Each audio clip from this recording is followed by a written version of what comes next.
Should the Sserafim Yunjin have debuted in Cat's Eye? aespa Giselle talks parasocial relationships. But what is going on with Rescene? All that and more in today's episode of Totally Legit K-pop News with me, Angelina. So if you're interested, please keep on watching. Don't forget to like, comment, and share this video with friends you don't have.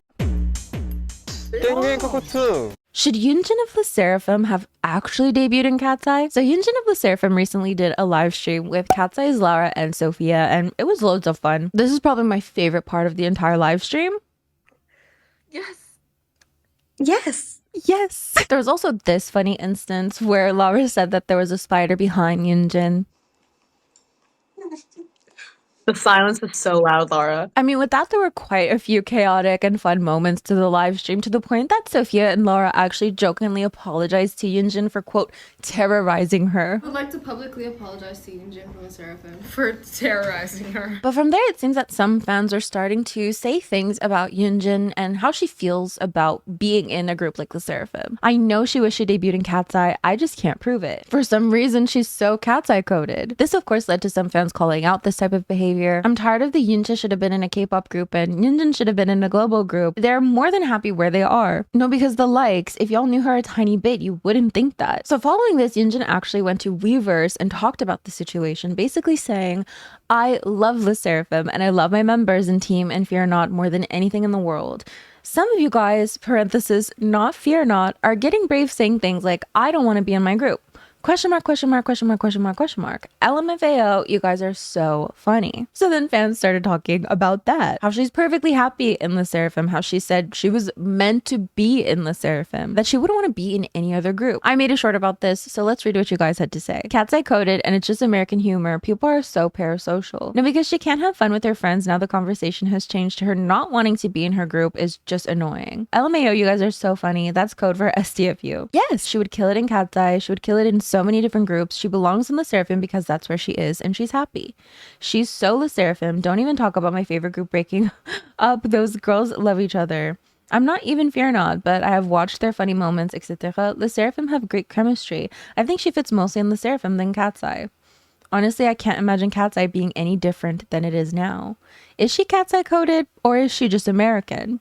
I guess she is Cat's Eye coded, but she has a dream of changing the K-pop industry, and her group is well on that path. I think she's right where she needs to be, and Cat's Eye being her Hybe sister group, I feel like is what's bridging her from the K-net and her American roots. Yunjin is the epitome of both worlds balance. The Seraphim is perfect just the way it is, so on and so forth. So let me know what you think about that. And I say this in my next podcast episode where I directly mention this. I mean, I don't think it's inherently wrong to have K-pop what ifs, to think of, you know, what if the lineup was different? What if someone debuted here or there? But of course, it can be quite different if you're saying she doesn't want to be part of her group. She hates her group. She doesn't belong there. You get the gist? So of course, let me know your thoughts in the comments.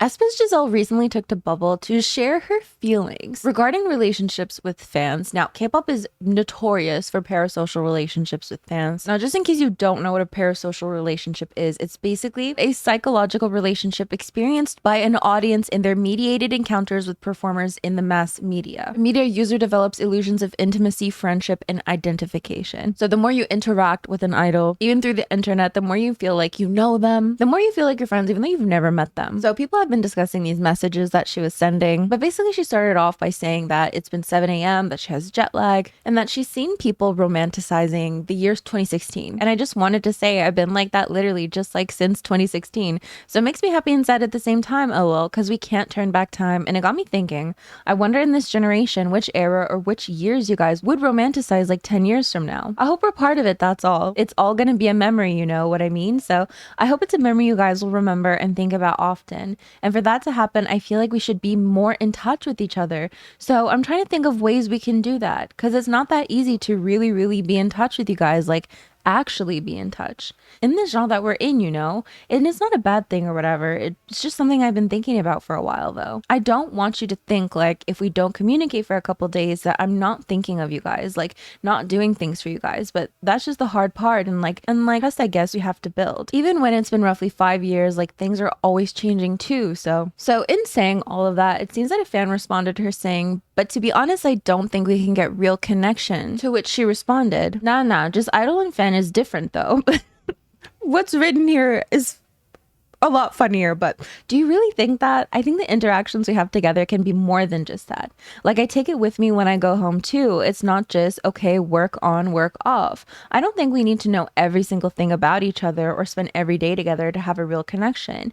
I just want to be there for you. I think we're always together. I really do believe in myself, but I want to be real so you guys see everything. That's all. Just wanted to let you know, like a reminder that I'm thinking about you and I'm always working on stuff for you. So let me know what you think about what she said. I know K-pop gets a lot of heat for how parasocial fans can be. I'm sure this applies to more than just K-pop, obviously, but this is a K-pop channel. Because there's always this idea like fans know their idols. Almost personally, I mean, that's what parasocial means. But at the end of the day, we don't. We don't know these people, even though their companies might want to profit off of that aspect and make it seem like we do. So let me know what you think of that. What is going on with Rescene? A lot of K-pop fans have been worried about this group because there's been viral clips of the members' live streams where you can hear people yelling in the background. But it seems it's not quite what it seems. So here's an example. So just a warning before we watch these live stream clips, there are people screaming in the background.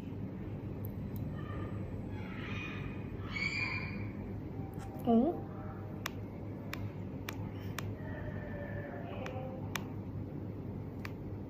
뭐지? 지금 리센드가 있는데 서로 놀고 있나 봐요. 이거 무슨 소리일까요?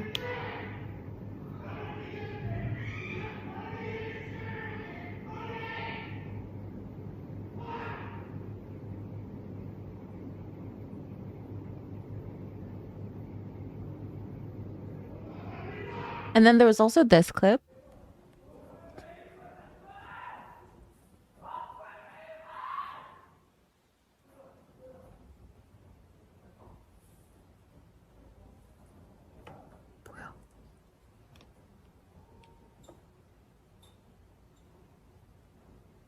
무서워. Now, a lot of fans are saying that the sounds are actually coming from outside, and we'll get into the clarification later. But there's also a clip going around of them on a variety show where it seems that their door to their dorm was broken and hasn't been put back up, with the reason cited seemingly being that they're not following their diets properly. So the subtitles say, "You took our room doors off at the dorm, so we don't have doors now. We'd like the room doors restored." They start listing out reasons why they would like their door back, that, you know, when the air conditioner is on, the cold air seeps out. Then the subtitles seemingly say team leader's rebuttal regarding the door. Then the subtitles basically say it was all their fault that the door was removed. Quote, "We trusted you, eat well and exercise. You diet better and be healthier, didn't we all agree? So we switched to a healthy plan. 3 regular meals and proper workouts. We changed the whole system, but secretly lunch boxes and tons of food." So then a member speaks about this, saying that the reason the door came off goes back to our trainee days. We were secretly eating ramen and staff caught us. They were about to remove the door, but then I had to go to school. Basically, she couldn't catch a taxi and she forgot her card, so she went back. The door was fixed open and she got really annoyed. So essentially she slammed the door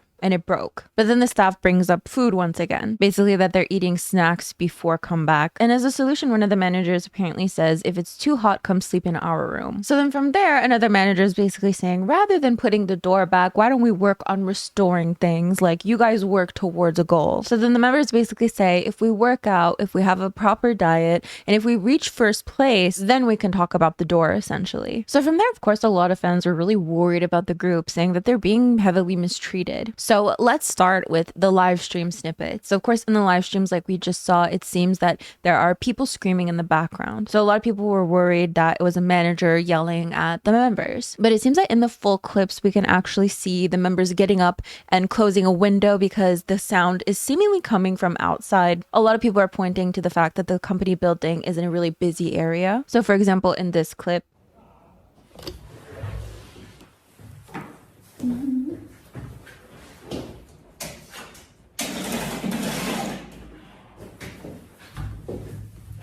무서워. 비 온단 말이야. 근데 회사에 저 혼자 있는 거 아니라서 괜찮아요. 밖에서 나는 소리인 것 같아요. so she clarifies, I think it's a sound coming from outside. So then for this live stream as well, 이게 밖에서 나는 소리인가 봐요.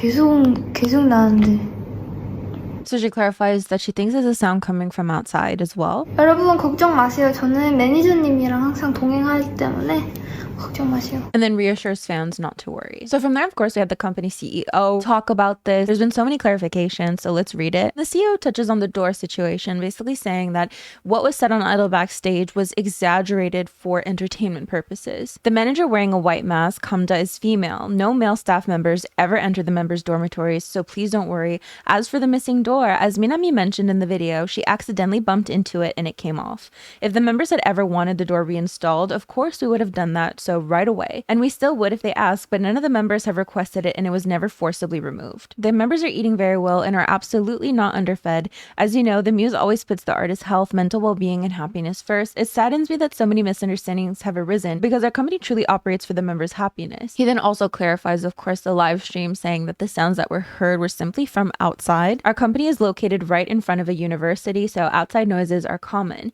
Because of this environment, our managers always accompany the members when commuting, and we prioritize their safety above all else. Even for gym visits or shopping, a manager goes with them, so please rest assured. He goes on to say there are no issues, of course. We also had members going on bubble, clarifying the situation as well, telling people not to worry. Also saying that the variety show was just that, for fun, entertainment. And then their company released this official statement, basically saying recently baseless rumors and malicious slander related to Rescene's live broadcast and variety program and appearances have been circulating online, which has seriously damaged the honor and character of both the artists and our staff. Despite the fact that we have already made it clear that such claims are unfounded, these groundless speculations continue to spread.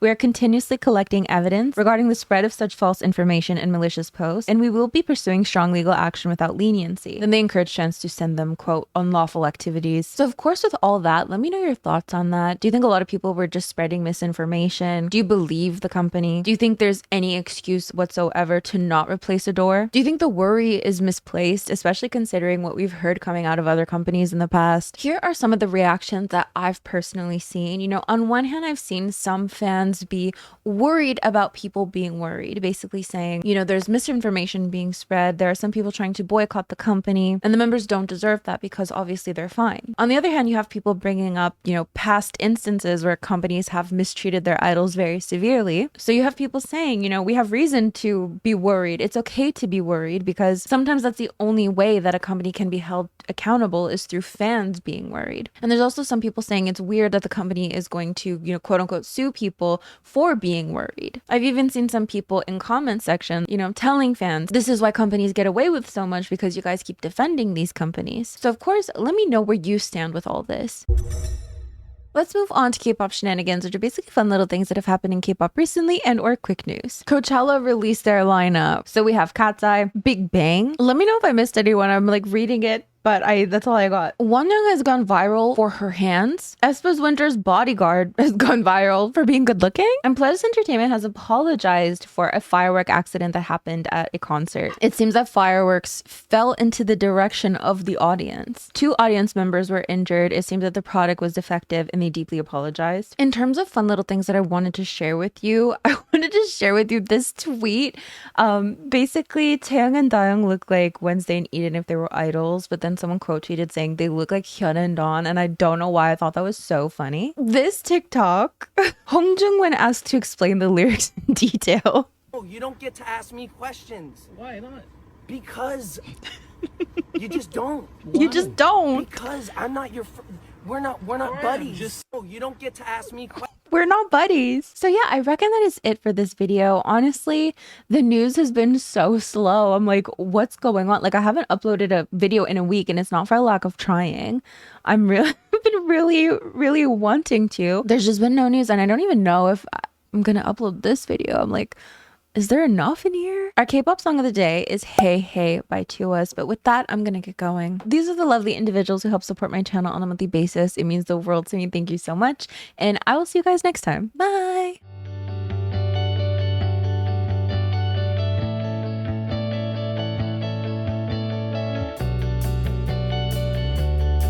By the way, I woke up this morning, I put this shirt on, and I don't know if you can see, it looks like a bleach stain right here. I was so upset because I love this shirt so much. And then I'm like panicking. I'm like, oh no, like, you know, like with the shipping and everything, I feel like I put a lot into this shirt. So I'm like, you know what? I'm going to go look at the original listing of the shirt. And, you know, what if it's part of the original design? Because I'm noticing there's like dots up here and that's part of the design. But I'm like, what about like this bleach stain? It's part of the design. The bleach stain is in the original listing of this shirt. So there's no need to worry. I just felt so silly. I'm like, what am I going to do? How do I just dye like the background of this without getting it on like the text and everything? It was a whole ordeal.